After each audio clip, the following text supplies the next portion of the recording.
there is a case that I want to make for the people who do not necessarily want to work on 50,000. And I'm making a case for what we wanted to do with Emma Kiba before. The Emma Kiba did not go very far because it had many challenges. I am persuaded that it is possible for us to reduce the denomination. And I want the team to work on what is this denomination that can democratize that space so that the person you told us here, there is a person in Moyale. There was a reference to Moyale by somebody here.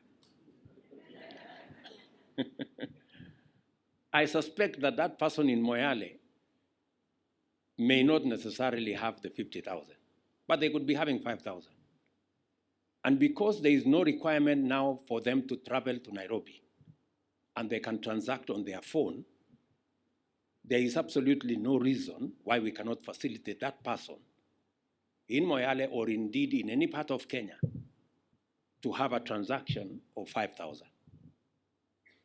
So again, we need a bit of democratizing that space and reducing the denomination of the available instruments, not necessarily in the region of 50,000 or 100,000, but I think the team should be able, Governor Thuge, to democratize that space.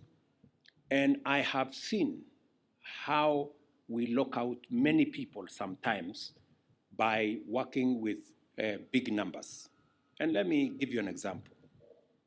Just in the city of Nairobi, we have 2.1 million people who have borrowed from the Hustler Fund, 2.1 million people. And in Nairobi alone, we have lent something like 5.7 billion to very small people, in Nairobi alone. Nationally, we've lent about 35 billion. In a record 8-9 months, right? So if anybody underestimated the people in the small economy, as you may want to call it, you have to think again. And we have about 7 million people regular borrowing and paying in that space. We need to open up space for those people who are borrowing to also buy government paper.